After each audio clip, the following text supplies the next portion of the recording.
Putins tale I går, den bygget jo opp under at Russland truet, og det liksom ting på gang på deres grenser. Det feil. Og det en feilhistorie han der forteller for å sikre sin egen makt og begrunne sin egen angrepskrig som går dårlig for han, som koster altså titusenvis, kanskje hundretusenvis av unge russere livet. Den store hendelsen I går var jo da Vladimir Putins tale I Moskva. Hva var reaksjonene på denne talen I Polen?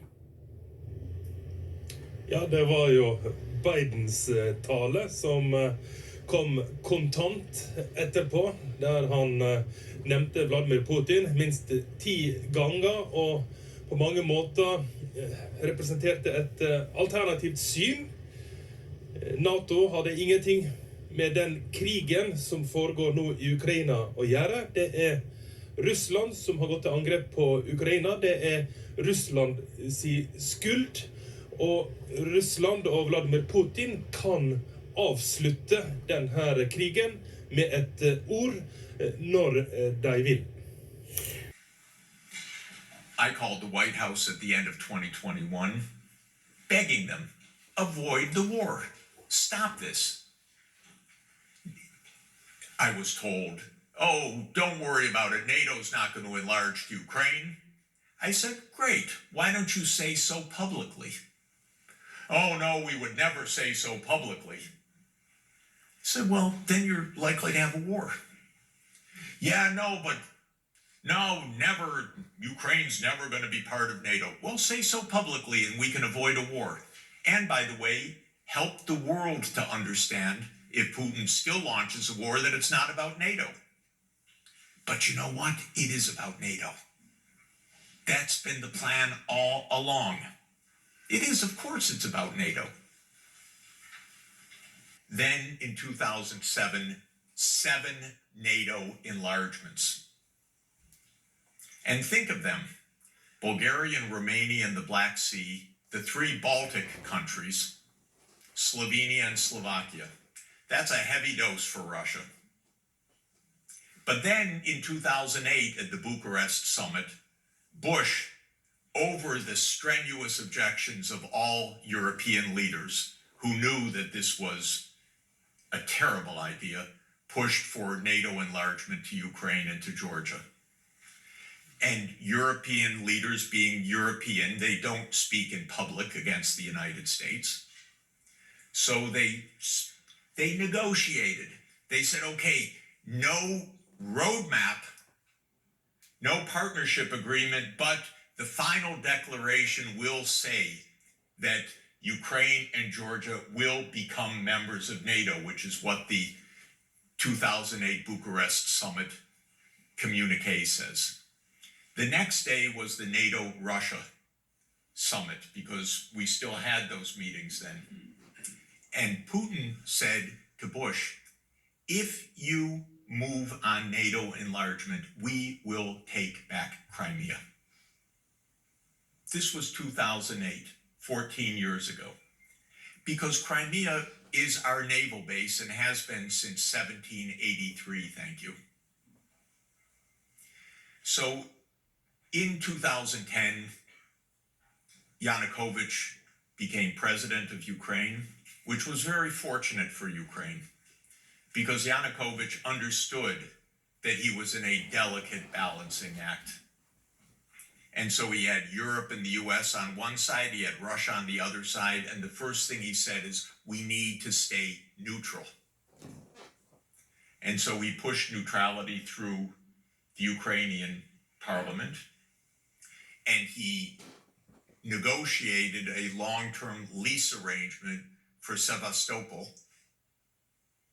that Russia would have its naval base rights until 2041, with the potential of extension after that. Well, Europe pushed very hard for the accession agreement, and the United States pushed very hard to topple Yanukovych. And in the Maidan, though we don't really know all of the things that historians someday will know, we do know how active the United States was in stoking the insurrection. And interestingly for me, I was asked by the Ukrainian Prime Minister who came to office the next day, Mr. Yatsenuk, to fly to Kiev to meet with him to talk about the economic situation, which I did. And when I arrived in Kiev, I was shown around by a leading American NGO that described to me all the money that they had put into this successful overthrow. So I saw and heard with my own eyes the American involvement in the overthrow of a pro-Russian government. That's pretty provocative. Europe negotiated the evening in February 2014 that Yanukovych would stay in power and that there would be elections late in 2014. There was gunfight from the Ukrainian nationalist side, because careful scholars have shown that the bullets that killed the policemen and the bullets that killed the protesters were from the same guns from the hotels controlled by the insurrectionists.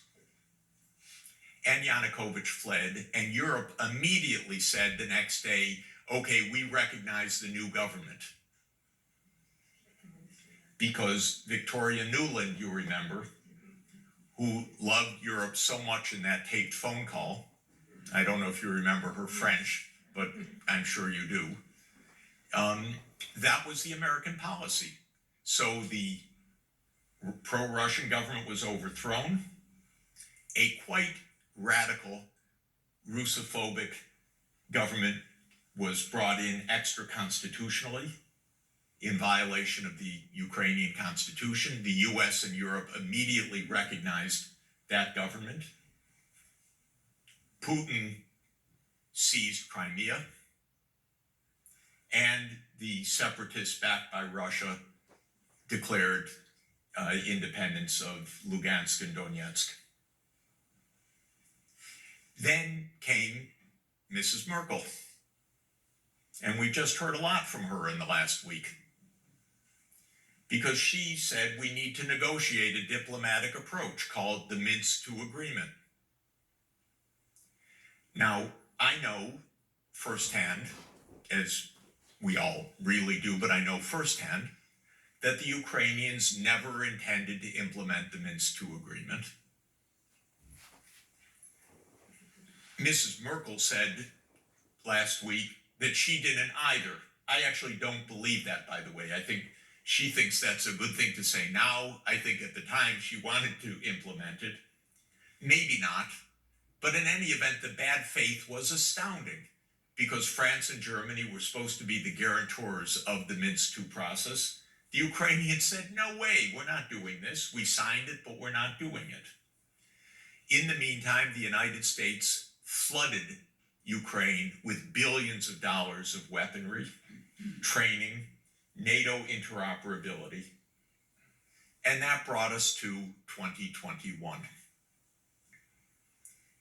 So the war started in 2014 in February with the violent overthrow of a government, which we backed. And we started the war. I mean, we started to massively fund Ukraine, which is why they were able to fight this year, just as Merkel said. She said, yes, 7 years. It was a massive military buildup. And then in 2021, President Putin said in the new president of the United States, Joe Biden, stop the NATO enlargement.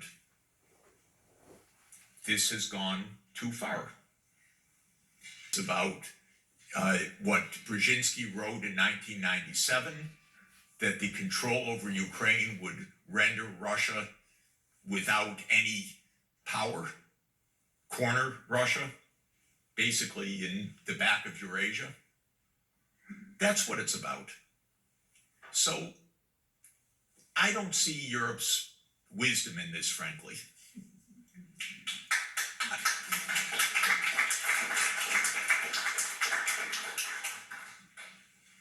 I just see us having walked into a trap.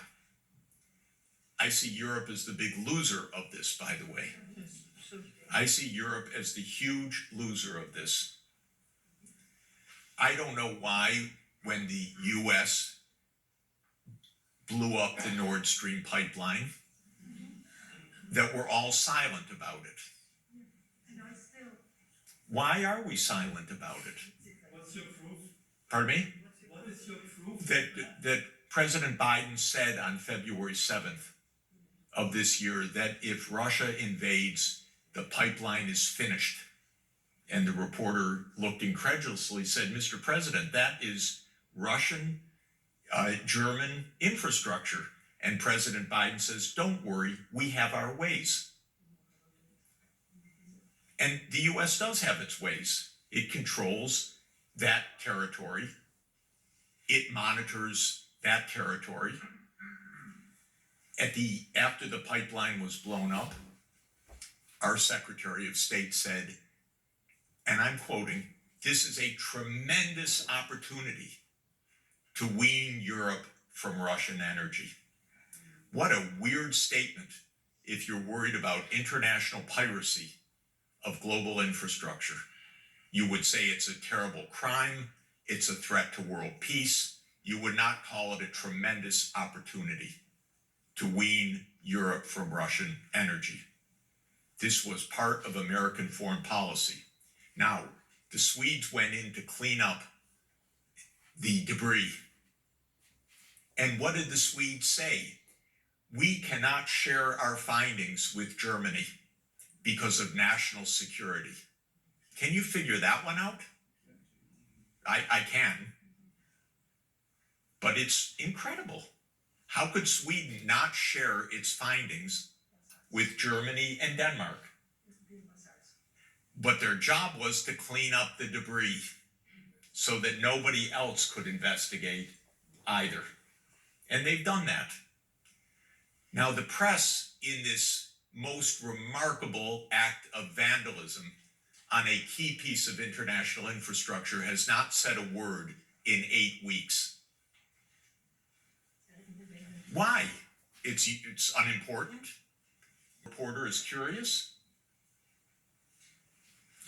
When I spoke to a leading reporter of one of our leading papers, a paper that says every day that Russia did it, most likely, and I said to this leading reporter, whom I've known for 40 years, I think the US did it.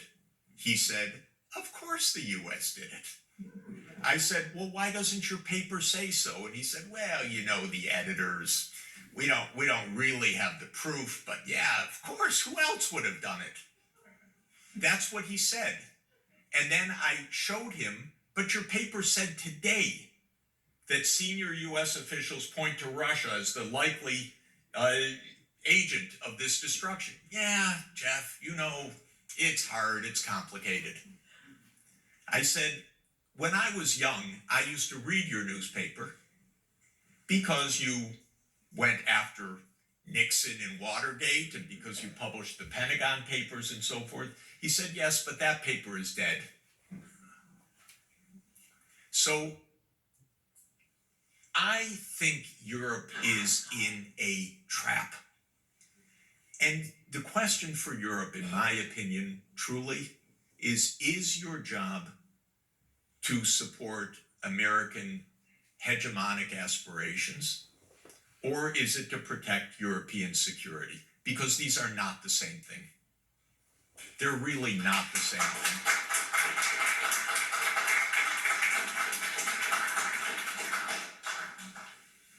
I love Europe too much to think that they are the same thing. When it was